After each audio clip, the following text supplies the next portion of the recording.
what I did want to share this year, we have indicator 14. I'll share with some people that aren't aware. We have 17 indicators at the state level that we have to report to the Office of Special Education Programming for. Indicator 14 is one of the 17 indicators. Indicator 14 is called the Post-School Outcomes Survey or Post-School Outcomes Data. And it is a survey that is given to all students that exit the school, that have been out of school for at least 1 year. Exiting can include students that have graduated, students that have aged out, and students that have dropped out. We want to look at what they've been doing in that year since leaving high school. Have they been enrolled in higher education, or are they competitively employed within that 1 year? It matches the IDEA definition that says the purpose of IDEA.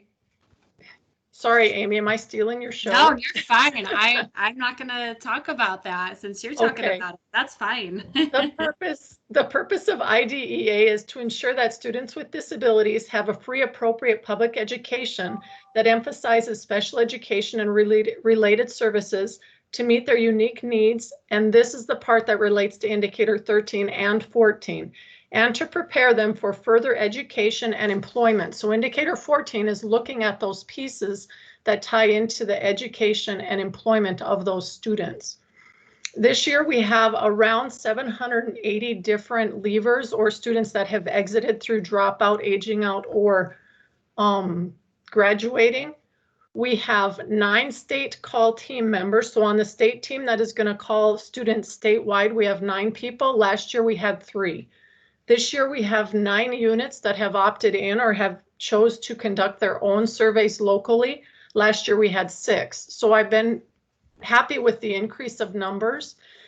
The units that opt to do it locally are getting more data that can help them to determine whether or not their high school programming and what they're doing for students with disabilities is actually enabling the students to be able to go find post-secondary education if that is their wish, or to be employed.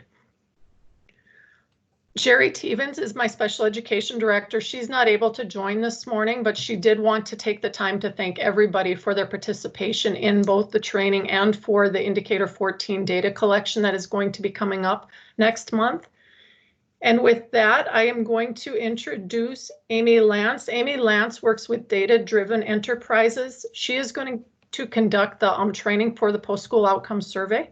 And Amy, if you want to introduce yourself a little bit more, feel free to do so.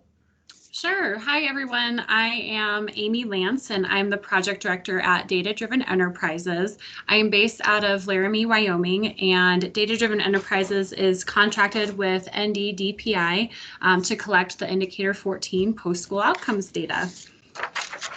And again, I would like to thank you, just as Leah said, for opting in to do your own calls. And I wanted to give you some information on the benefits of doing these calls. So one of the benefits is you get a higher response rate. Typically, the response rate for states that do their own calls is above 65%, compared to around 25% when done by professional phone interviewers. Another benefit is to learn the stories behind the numbers. In addition to that higher response rate, one of the best benefits of making the calls yourself is that you get to hear the stories behind the numbers. You can find out firsthand and get a more detailed qualitative picture of what your students with disabilities have been doing since leaving high school than if you only get a numeric-based report.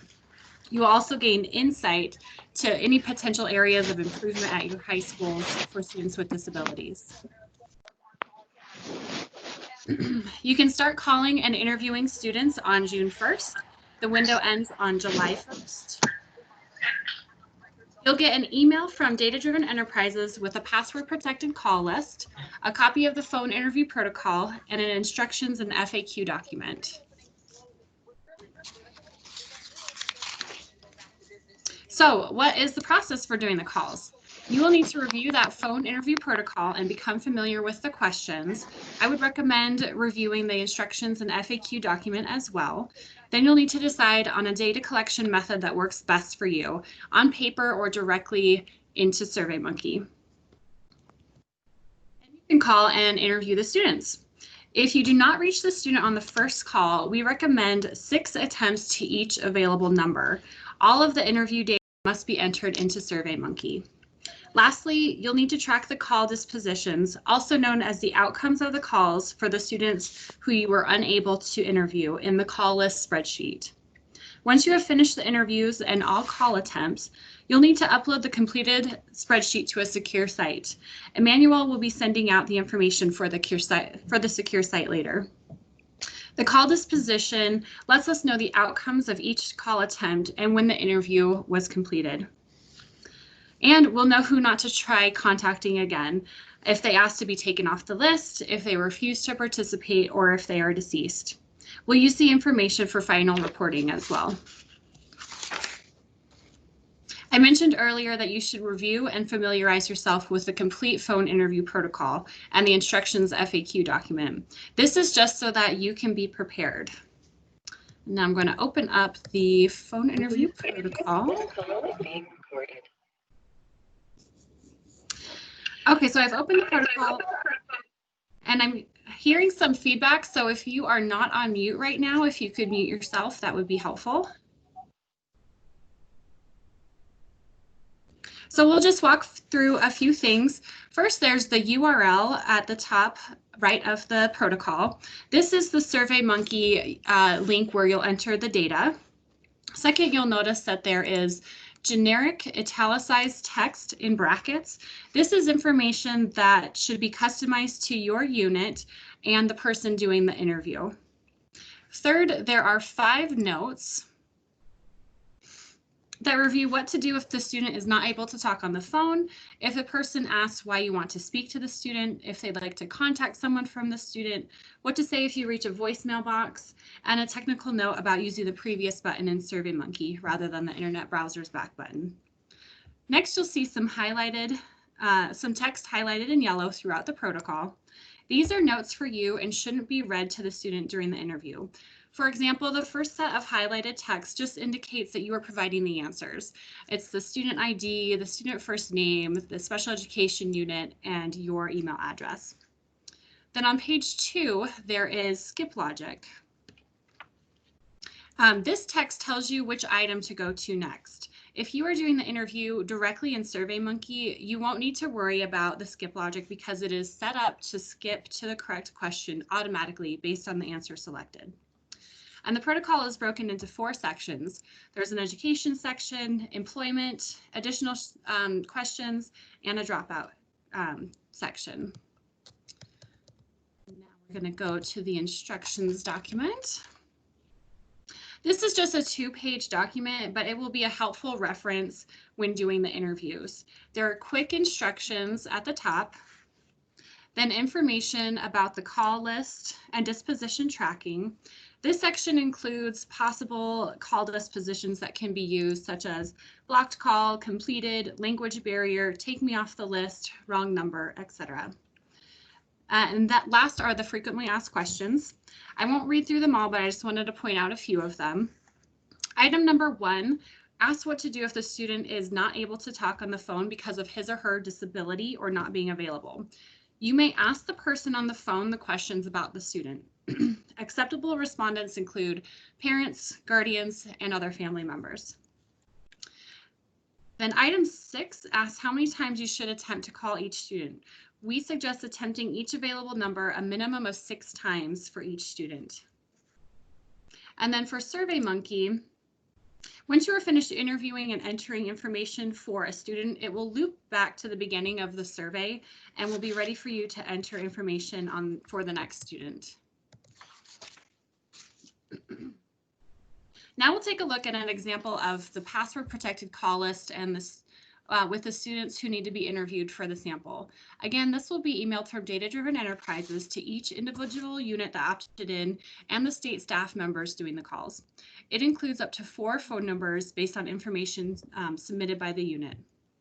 The spreadsheet also includes columns to indicate the dates, the number dialed, and the disposition of up to 6 call attempts.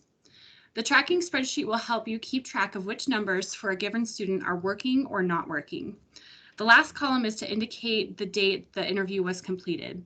It might also be helpful to include the final disposition of the call attempts in that column if an interview was not possible.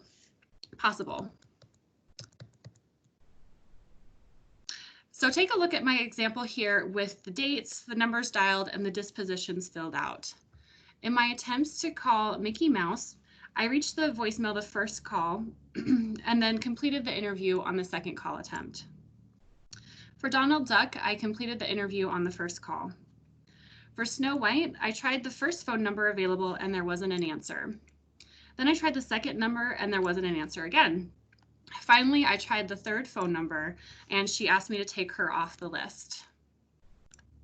In the last column, I entered the date of the completed interviews and indicated that Snow White wanted to be taken off the list. Once the calls and interviews are completed, you'll need to upload this call list with the dispositions to a secure site. Again, I mentioned earlier that Emmanuel would be sending out information on how to do this. There are a couple of options for interviewing students. You should find what works best for you. The first option is to follow the online interview protocol via SurveyMonkey and record responses online during the interview. Before calling the student, I suggest completing questions QA through QD. This is the student ID, the student first name, the unit, and your email address. Then once the student or the person responding to the survey is on the phone, you'll begin the interview with question 1. The second option is to print out the interview protocol for each student and record the student answers on paper. Once you are finished interviewing the student, you'll enter the responses online in SurveyMonkey. So what if respondents don't know the answer to a question? Respondents can answer don't know, but these responses impact the score the unit and the state receives on indicator 14. For example, if a student says they enrolled in a 4-year college, but they don't know if they completed a term, then the respondent would not be classified as meeting 14A. Another example would be if a respondent says they work in an integrated setting, but don't know for how many hours they worked in a week or for how many days, then the respondent would not be classified as meeting 14B. So if a respondent says, I don't know, we suggest you encourage the respondents to provide an accurate answer if at all possible. As I mentioned earlier, all student responses must be recorded in the online version of the phone interview protocol via SurveyMonkey, either while you are doing the interview or after the fact if you are printing out the protocol. And now we'll take a look at what the protocol looks like in SurveyMonkey. So as you can see, it looks pretty much the same as the Word document. It has your italicized text here that you need to put in, your notes, the technical notes. I've already filled out questions QA through QD. Once you get the student on the phone, there is a script for you to read to them. And then you can start completing the questions. So the first question is indicating which person is responding. So if you're talking to the student, select the student. We have this question just to weed out any students that return to high school. If you're one of the units calling, you may already know that the student returned. If you do, just indicate that on your call list tracking. But then it will take you to the next question. And again, you'll just read through the scripts and ask the questions, and the SurveyMonkey will take you to the question that you need to go to next.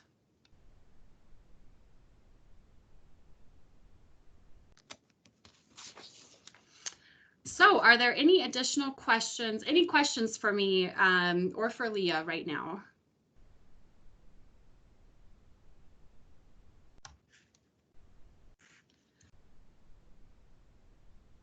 And Leah, I'm not able to see a chat box right now, so if there are any messages in the chat box, if you could just let me know. And mine is spinning. Okay, got it. Okay. And I just wanted to add, this looks like it might be confusing, but once you do 1 or 2 phone calls, it's kind of understandable. It's a lot of information to look at. It's a lot of information to go through, but once you do it, it's not difficult at all. Any questions, comments?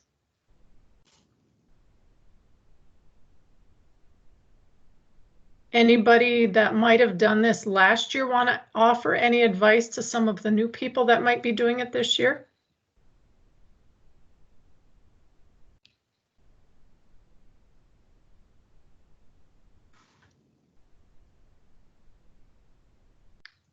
All right, that was really quick. Emmanuel from NDDPI is our our guru. I'm going to ask him if he has anything to add. Good morning, everyone. No, I don't really have anything to add. We just decided to have a large group helping out this year, and so we're looking forward to having a increased response rate and having data that we can all use to improve our programs.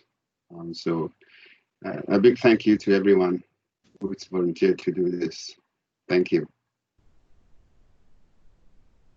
All right, with that, I'm not going to keep you on the line for another 40 minutes because I thought, it might take up to 11 o'clock if we needed it. But I don't want you, if you have questions as you're working through it, do not hesitate to either call my office phone number or to email me. I am working at home right now, so it might be easier to send an email and just say, hey, can you call me with a phone number? And then I can just reach out and I can call you. I am not at work on Monday, which is going to make it a little bit more difficult because I anticipate a majority of the questions are going to happen on Monday when people are first starting this.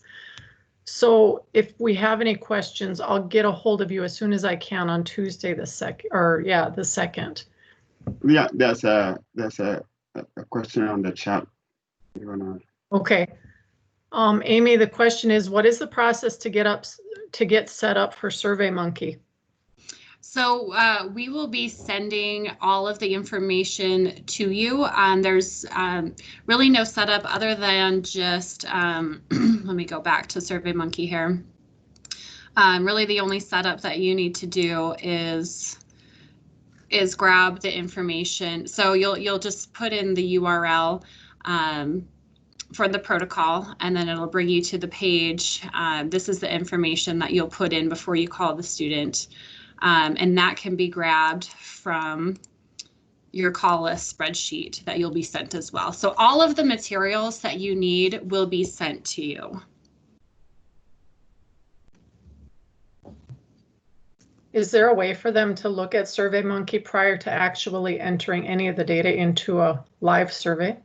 Sure, yeah. So the URL is different for the unit callers and the state callers, but that information is on the frequently asked questions document. It's also at the very top of the phone interview protocol, if I can get to it. So yeah, you can go there. If you are doing just like a test entry, just make sure that it's very obvious, like put in 11111 for student ID and maybe test, because you do have to fill out those first 4 questions, even if you're just testing it out. So just make it very obvious. I mean, and we'll look at the student exiter ID anyway, but that just helps us weed things out a little easier. So then a follow-up question, some of the units are having the local case managers do the surveys. So if we have others that are helping to make the surveys or to make the calls, what do we need to do? I would say you send the materials to them. So this is set up to track by the student ID and your unit. So that's how we'll know who the student is and which unit it is from. But I would say just forward on the information for the districts. And again, if you have any questions as you're looking at it or as you're determining which avenue I have to take, just let me know. And if I have bigger questions, I'll call Amy and I'll ask Amy the questions. Sounds good, yes. Anybody else, anything? How many students will be on the list? So right now, the process, what we did, I told you we have about 780 leavers. We are currently sending out, if we take the contact information off of what we call the summary of performance report from their TINET system, and we look at their how contact information. One piece of contact information that we include on there is their email.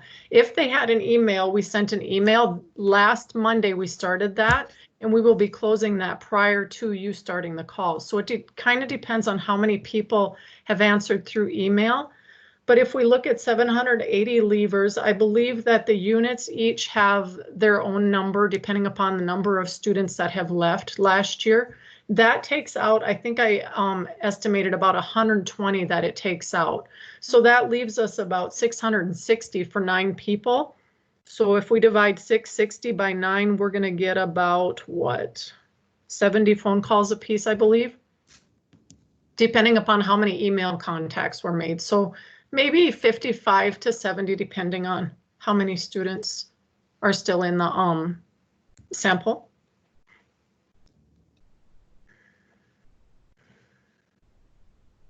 Any other questions?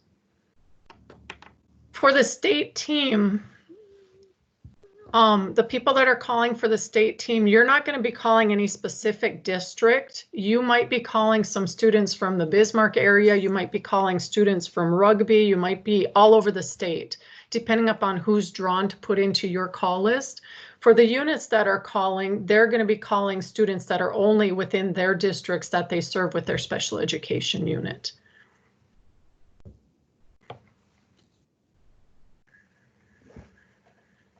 Any other questions?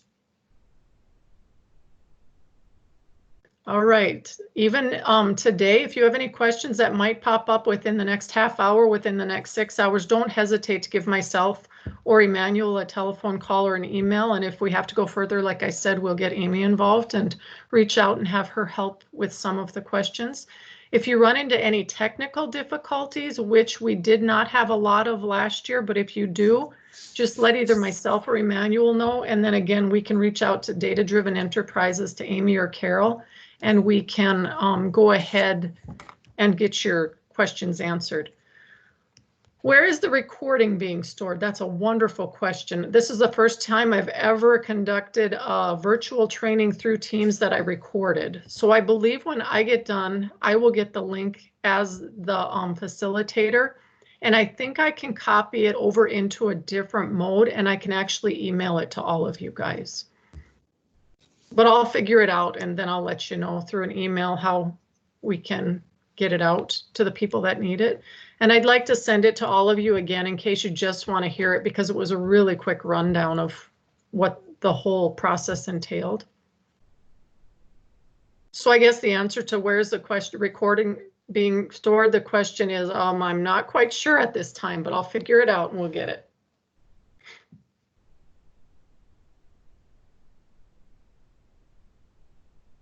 Any other questions?